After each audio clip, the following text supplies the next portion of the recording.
बिस्मिल्लाहिर्रहमानिर्रहीम अस्सलाम वालेकुम। आज डोनाल्ड ट्रंप ने मार्को रूबियो जो सेक्रेटरी स्टेट हैं इनको भेजा इजराइल के अंदर और नेतन्याहू ने इसके साथ खड़े होकर प्रेस कॉन्फ्रेंस की और प्रेस कॉन्फ्रेंस करने के बाद असल में उसने जो काम किया है, आज याहिया सिनवार की पेशन गोई बिल्कुल 100% सच होने जा रही है। सीन ये हुआ है कि उसने मार्को रूबियो को यानी पकड़ा, थपकी दी और उसके बाद मीटिंग के बाद उसने कहा ठीक है, अब जॉब मैं फिनिश करूंगा, यानी इस फिल्म का दी एंड अब मैं करूंगा। और इस सारी सूरत हाल में वो दी एंड अब जानते हैं कौन सा है? वो दी एंड हमास का नहीं है, वो दी एंड उसने कहा है ईरान का। सीन ये हुआ है कि असल में नेतन्याहू को ट्रम्प ने कहा था कि अब तुम फैसला कर लो कि तुमने बम मारना है कुछ।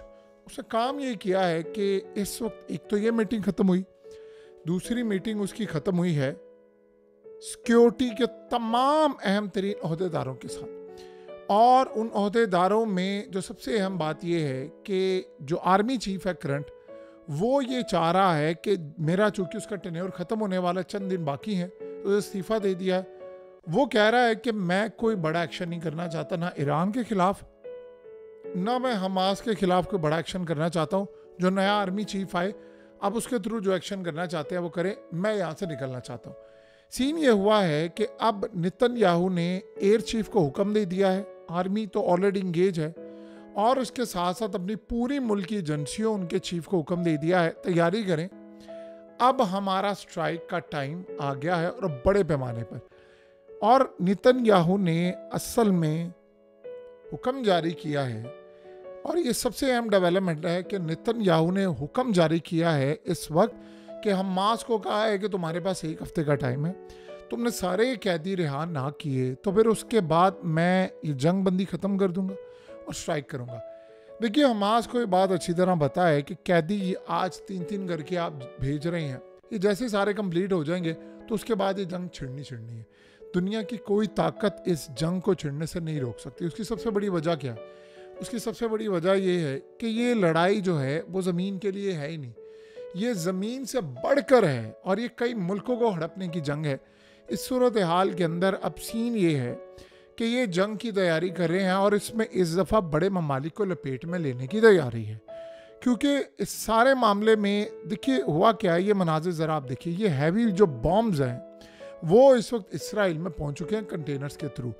अब आप ये सोचेंगे कि ट्रंप ने तो कहा था कि हमने कोई बम, मिसाइल, कोई चीज़ नहीं देने, इमदाद नहीं देनी, तो फिर ये आए कैसे? ये असल में बाइडन एडमिनिस्ट्रेशन जब लास्ट टाइम इनका मुआहदा हुआ था इसराइल का और ये सारा कुछ, तो उन्होंने ऑर्डर दिए थे और ये उस ऑर्डर की खेप है जो है ट्रंप। देखिए, इसराइल इसको कैसे प्रोजेक्ट करेगा बावजूद इसके कि उन्होंने बाइडन का कहा, लेकिन वो ये तासुर देना चाहते हैं कि ट्रंप के दौर में है। मुआहदा जो था वो असल में बाइडन के साथ था और वो अमेरिकी गवर्नमेंट के साथ था, स्टेट के साथ था, तो लिहाजा अब अगर बाइडन होता है कोई और होता है, ये आने ही आने थे। असल बात ये होगी कि इसके बाद की जो खेप नया मुआहदा होगा उसमें अगर ट्रंप भेजता है तो फिर जाहिर सी बात है ट्रंप पर सवाल उठेंगे। वहाँ से फिलहाल अभी ऐसा सीन नहीं हुआ।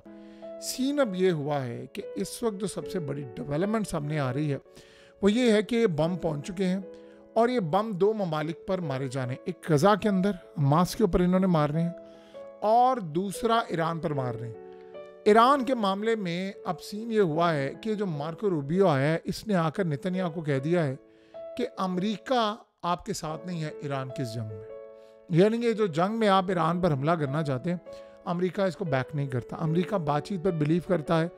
और फिर वो जेफरी की वीडियो तो आपको याद ही है जो ट्रंप ने की, तो उसने यही तो कहा था ना कि असल में ये करना क्या चाह रहा है, ये ईरान पर हमला करके अमेरिका को जंग में घुसेड़ना चाह रहे हैं। अब आप इमेजिन कीजिए ज़रा कि नेतन्याहू मक्कारों का शहनशाह है, उसने मार्को रूबियो से मीटिंग ख़त्म करते हुए ये कहा अब यानी will finish the job on Iran with Trump support. ये यानी उसने कहा कि ट्रम्प की सपोर्ट के साथ हम ईरान पर हमला करने की ये जो जॉब है हम फिनिश करेंगे, यानी अब उसका जो आखिरी तबाही का सिलसिला वो हम करेंगे, ट्रम्प की सपोर्ट होगी।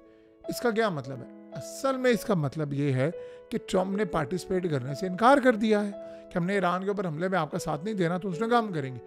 एयर चीफ को हुक्म दिया है कि तैयार रखें, ड्रोन्स तैयार रखें, मिसाइल तैयार रखें, और इस सूरत हाल में अगर यहाँ पर तैयारी है तो ये ज़हन में रख लें कि तैयारी फिर ईरान में भी है।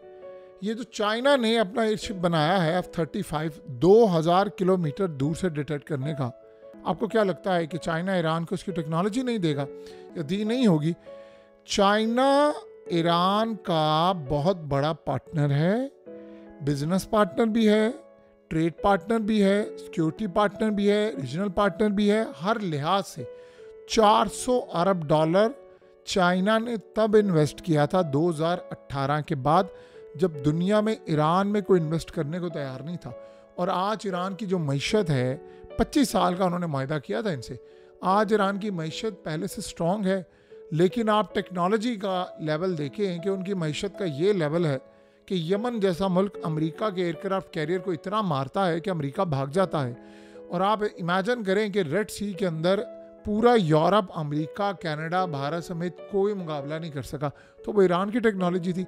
आज यमन के मिसाइलों की हालत ये है कि वो सीधा मारते हैं तो जाकर हिट होता है। अब अगर लड़ाई जाहिर सी बात है बढ़ेगी तो यमन नए तर्ज के मिसाइल मारेगा।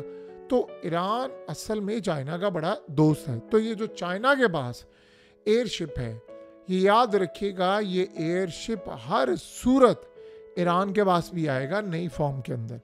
सो लिहाजा अगर कोई इस सारी सूरत हाल में समझ रहा है कि ऐसा मुमकिन नहीं है, फलाना नहीं है, तो आप गलत फहमी में जी रहे हैं। पहले भी इसराइल ने हमला किया है तो वो हमला कोई कामयाब नहीं था, तो अब वो करेंगे तो बड़ी लड़ाई होगी।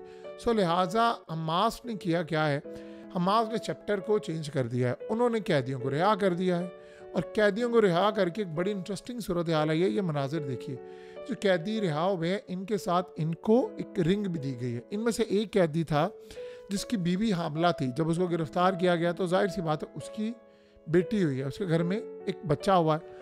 सो उसमें उन्होंने किया क्या है कि एक रिंग उसको दी है, और वो रिंग तोहफे के तौर पर दी है। अब ये बात इसराइल को पता नहीं थी। ये बात जाहिर सी बात है, वो आते हैं गुडी बैग भी देते हैं, की रिंग देते हैं, पम्फलेट देते हैं, बहुत सारी चीज़ें देते हैं, यानी पूरा एक डब्बा गिफ्ट का साथ जाता है, तस्वीरें देते हैं, उनके साथ यादें और सब कुछ है। इस दफ़ा उन्होंने एक शख्स को रिंग भी दी है। अब इनके यहूदियों में तो ये चीज़ एक्सेप्ट नहीं की जाती कि वो ख़ास तौर पर मुसलमानों से ले, और उससे भी बढ़कर जो अहम तरीन मामला ये है कि वो हमास को तो दहशतगर्द कहते हैं, उनसे तो लेना बिल्कुल ही यानी ठीक नहीं है। सो लिहाजा इस सारी सूरत हाल में ये इसराइल को पता नहीं था। उनको तब पता चला है कि जब हमास ने मनाजिर जारी किया और कहा कि देखिए हमने उनको रिंग दी है। अब इस रिंग को वो मजहबी पॉइंट ऑफ व्यू से देखते हैं, क्योंकि जो रिंग है उनके यहाँ इसकी बड़ी कदर होती है कि आपने बॉडी पर पहननी है, आप पर उसके असरात आते हैं, जो रूहानी तौर पर असरात हैं, जो स्पिरिचुअल असरात है, बहुत सारी चीज़ों के असरात वो इन तक देखते हैं।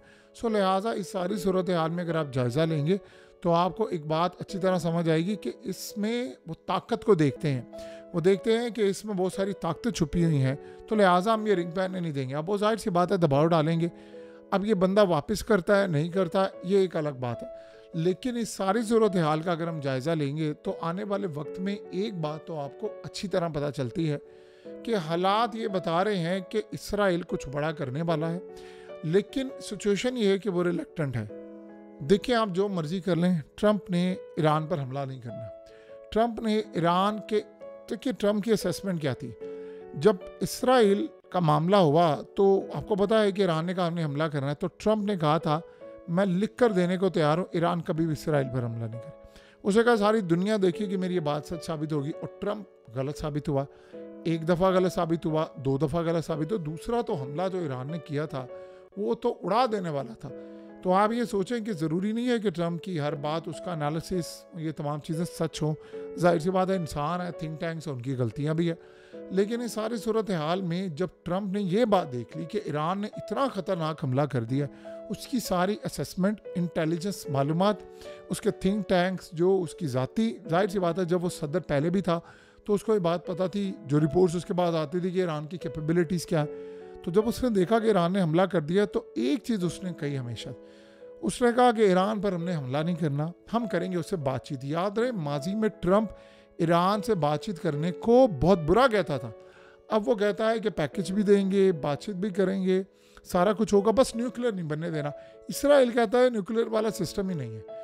और आपको पता है कि अमेरिका की इंटेलिजेंस एजेंसियों ने यहाँ तक कहा है कि इसराइल ने यह भी प्लान बनाया है कि हम बगैर बताए अमेरिका को या उसको एतमाद में लिए खुद हमला कर सकते हैं, क्योंकि ईरान पर हमले को जो करवाने का सिलसिला था वो यूएस ने बंद किया, और ये मिसाइलों की खेप या हैवी बम्स जो वहाँ पर पहुँच चुके हैं अब ये इस्तेमाल होंगे ईरान के ख़िलाफ़, हमास के ख़िलाफ़। ये तो लड़ाई अब शुरू होगी, फिर एक बात याद रखिएगा, फिर ट्रम्प इसको कंट्रोल नहीं कर पाएगा, और मिडल ईस्ट के अंदर जो सपोर्ट होगी अगर जंग छिड़ गई तो वो सारी ट्रम्प के ख़िलाफ़ चली जाएगी। उसकी रीज़न ये है कि ट्रम्प ने जंग बंद करनी थी, उसने की है, इसमें कोई दो राय नहीं, लेकिन अगर वो जंग शुरू होगी तो मिडल ईस्ट में हालात ख़राब होंगे, जिसकी वजह से बिजनेस ही आएगा, तो इन्वेस्टमेंट भी यूएस में नहीं होगी।